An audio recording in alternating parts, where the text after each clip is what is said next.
Looking for more income in a yield-starved environment? Want to collect big dividends, but you don't want to take on too much risk? Would you like to know about a stock that's offering a yield more than 3 times higher than the broader market? Then you have to check out today's video. He is a best-selling author. 30-year-old Jason Fieber has a plan. This guy retired at only 33 years old.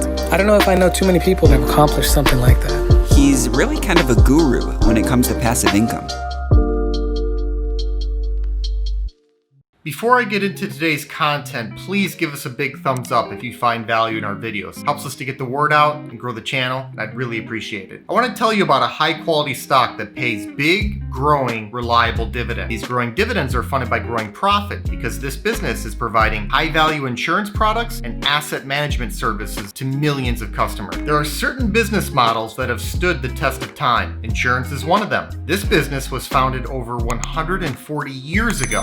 How's that for standing the test of time? I've personally invested in stocks just like this one on my way to going from below broke at age 27 to financially free at 33. Best of all, the stock looks undervalued right now. Price is what you pay, but value is what you get. Why is that important? Because buying a dividend growth stock when it's undervalued should provide for a higher yield, greater long-term total return potential, and reduced risk. With this in mind, I want to share with you an opportunity I recently came across in shares of Prudential Financial Inc., which appear to be trading at a significant discount today. Prudential Financial Inc., stock ticker PRU, is a global diversified insurance company that offers life insurance, annuities, investment management, retirement plan services, and other financial products and services. Founded in 1875, Prudential Financial is now a $27 billion by market cap financial leviathan that employs over 50,000 people worldwide. The company serves approximately 50 million customers across 40 different countries. Prudential Financial reports operations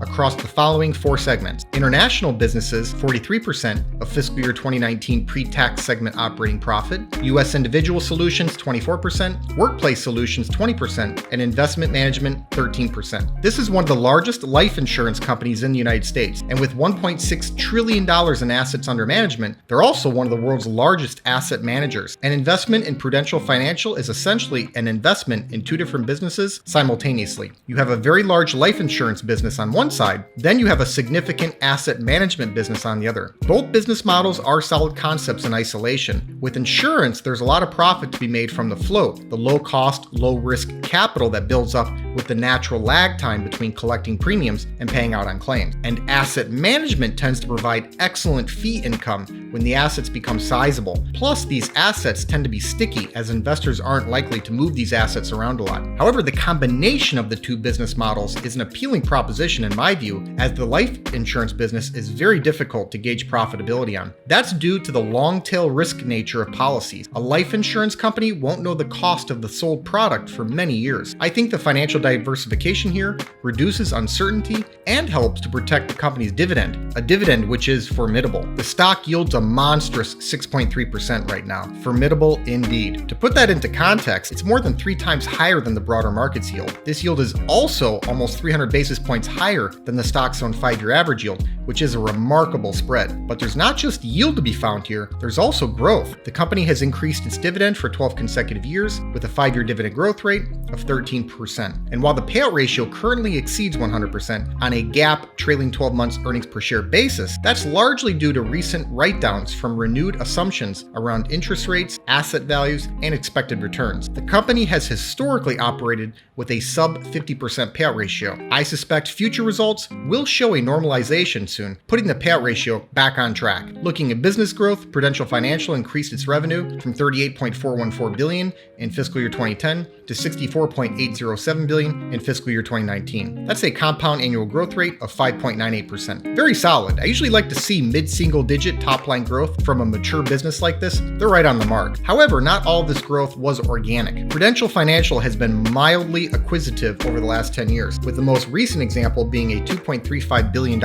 acquisition of Assurance IQ, a direct-to-consumer insurance platform. Looking at per-share profit growth should tell us a little bit more about the true growth profile here. Earnings per share advanced from $5.32 to $10.11 over this 10-year period, which is a compound annual growth rate of 7.39%. Again, this is a solid result. They're not setting the world on fire with growth, but I think it's very respectable. A modest 12% reduction in the outstanding share count over the last decade certainly helped to propel some of this excess bottom line growth. It doesn't appear that their acquisitions have been markedly accretive, but I also don't think there's been value destruction here. Looking forward, CFRA believes that Prudential Financial will compound its earnings per share at an annual rate of 4% over the next 3 years. They cite low interest rates and downward pressure on asset management fees as key headwinds. In particular, I see the lower for longer interest rates paradigm as a problem for Prudential Financial and similar business models. There's simply not much of a spread to take advantage of here when looking at life insurance and annuity products. And because of the long tail risk I noted earlier,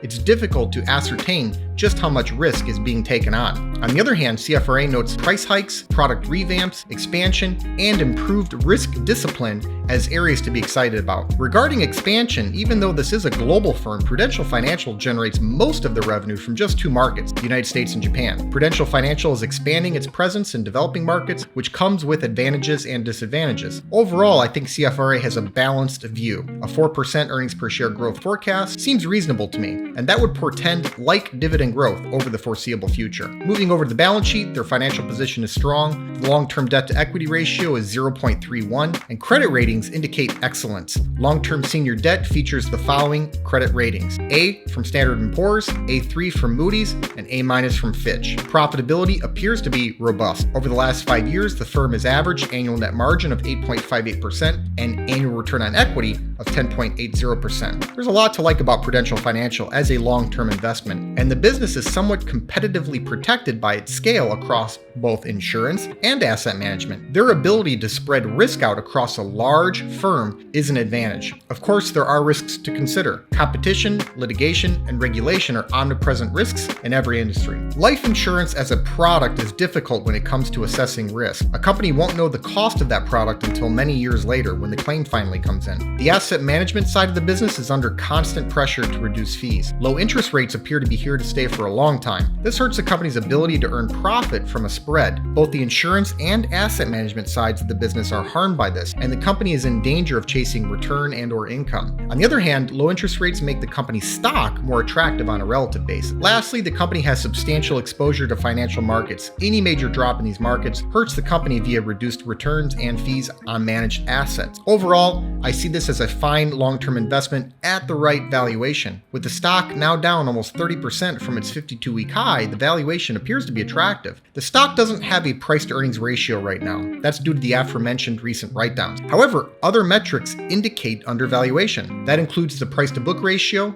at 0.4. It's half of its 5-year average of 0.8. And the price-to-cash flow ratio at 1.1 is materially lower than the stock's 3-year average price-to-cash flow ratio of 3.6. And the yield, as noted earlier, is significantly higher than its own recent historical average. I valued shares using a dividend discount model analysis. I factored in an 8% discount rate to account for the high yield and a long-term dividend growth rate of 3%. This dividend growth rate is on the very low end of what I normally account for, but I think Prudential Financial warrants this caution. The near-term earnings per share growth forecast at 4% isn't much higher than this. I also think there's a lot of unknown risk around life insurance in general as a product. Low interest rates and demand for reduced fees in asset management also work against the firm. A high yield and low valuation should compensate today's investors for these risks. The dividend discount model analysis gives me a fair value of $90.64. The reason I use a dividend discount model analysis is because a business is ultimately equal to the sum of all the future cash flow it can provide. The dividend discount model analysis is a tailored version of the discounted cash flow model analysis, as it simply substitutes dividends and dividend growth for cash flow and growth. It then discounts those future dividends back to the present day to account for the time value of money, since $1 tomorrow is not worth the same amount as $1 today. I find it to be a fairly accurate way to value dividend growth stocks. Morningstar rates Prudential Financial as a 4-star stock with a fair value estimate of $78. CFRA rates Prudential Financial as a 4-star buy buy with a 12-month target price of $80. I came out a little high this time, which is surprising. Averaging the three numbers out gives us a final valuation of $82.88, which would indicate the stock is possibly 20% undervalued. Here's the bottom line, guys. Prudential Financial Inc. is a quality firm that offers two appealing business models under one roof. With a market-smashing yield of over 6%, more than a decade straight of dividend increases, double-digit dividend growth, and the potential that shares are 20% undervalued, this looks like a unique, high-income opportunity for dividend growth investors. Thanks so much for watching. I hope you enjoyed today's video. Give us a like if you did, and let us know in the comments what you think about this stock. Please make sure to subscribe to the channel and ring that notification bell so you don't miss out on new content. Also, take a look at the description box below for some important links, including the link to my personal stock portfolio. This six-figure portfolio, which I call the Fire Fund, generates enough passive dividend income for me to live off of. It allowed me to retire in my early 30s. I've made my portfolio entirely accessible over at Patreon, and I also post alerts there whenever I buy or sell a stock. I put my money where my mouth is and am often invested in the same high-quality dividend growth stocks that I make videos on. Over the years, I've heard from thousands of investors who have been profiting from many of the same exact stocks that I own. So if you think this is something that you could benefit from as well, check the link in the description to see my portfolio and start getting my buy and sell alerts. I'll see you next time.